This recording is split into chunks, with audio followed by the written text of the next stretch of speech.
வணக்கம்.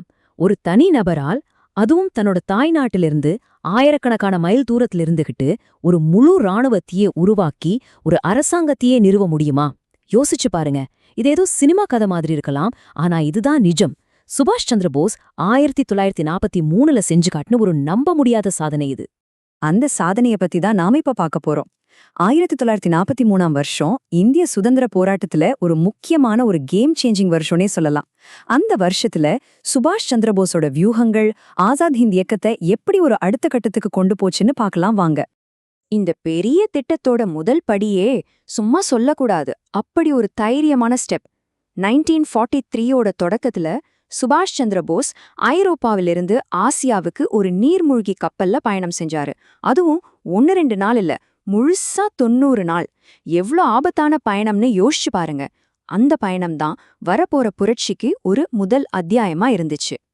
ஆனா பாருங்க, அவரோட பயணம் ஒரு முடிவே கிடையாது. அது ஒரு புதிய தொடக்கத்தோட ஆரம்பம். ஜப்பான அடைஞ்சதும் அவரோட லட்சியத்தோட முதல் ரொம்ப முக்கியமான ஒரு மூலப்பாய கட்டத்தை நோக்கி நகர்ந்தாரு. அது என்னன்னா, சிதறி கிடந்த படைகளுக்கு தலைமை பொறுப்பு ஏத்துக்கிறது. இந்த 1943ல என்னென்னலாம் நடந்துச்சுன்னு ஒரு சின்ன ஓவர்வியூ பாத்துரலாம். போஸோட பிளான் எவ்வளவு வேகமா பக்கா பிளானிங்கோட போயிருக்குன்னு பாருங்க. பிப்ரவரியில தலைவர் ஆகுறாரு, ஜூலைல படைகளை எல்லாம் ஒன்னு சேர்க்க சிங்கப்பூர் வராரு, அக்டோபர்ல ஒரு அரசாங்கத்தையே உருவாக்கிடுறாரு. வாங்க, இத ஒவ்வொன்னையும் கொஞ்சம் டீட்டெயிலா பார்க்கலாம். பிப்ரவரி 1943ல அந்த நீண்ட பயணத்துக்கு அப்புறம் போஸ் ஆசாத் ஹிந்த் ஃபௌஜ், அதாவது இந்திய தேசிய ராணுவத்தோட முழு கட்டுப்பாட்டையும் தன்னோட கையில எடுத்தாரு.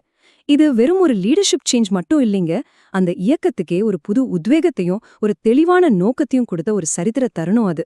ஓகே, இப்போ தலைமை பொறுப்பை ஏத்துக்கிட்டாச்சு. அடுத்து என்ன? ஒரு தலைவர் மட்டும் இருந்தா போதுமா ஒரு போர ஜெயிக்கா? நிச்சயமா இல்ல. அவருக்கு பின்னால ஒரு வலுவான ஒருங்கிணைஞ்ச படை வேணும் இல்லையா?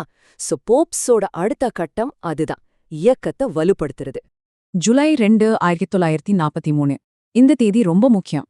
ஏன்னா அன்னிக்குதான் சுபாஷ் சந்திர போஸ் சிங்கப்பூருக்கு வராரு.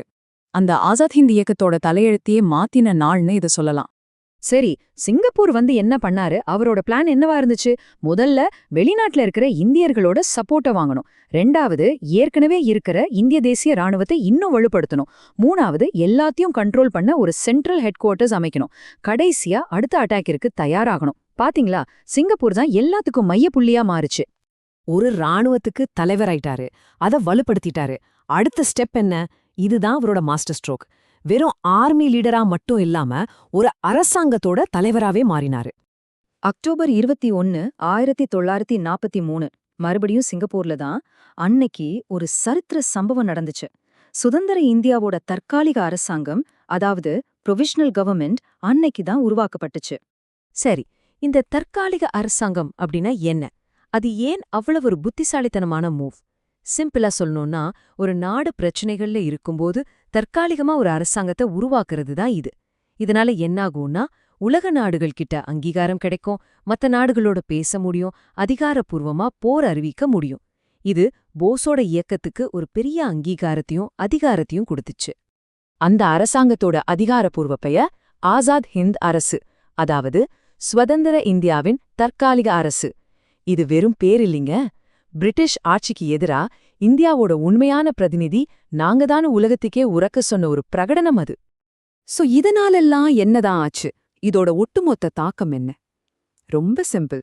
ஆசாத் ஹிந்த் இயக்கம்ங்கிறது வெறும் ஒரு போராட்ட குழுவா இல்லாம ஒரு தனி தேசத்தோட பிரதிநிதியா உலக அரங்கில் மாறிச்சு.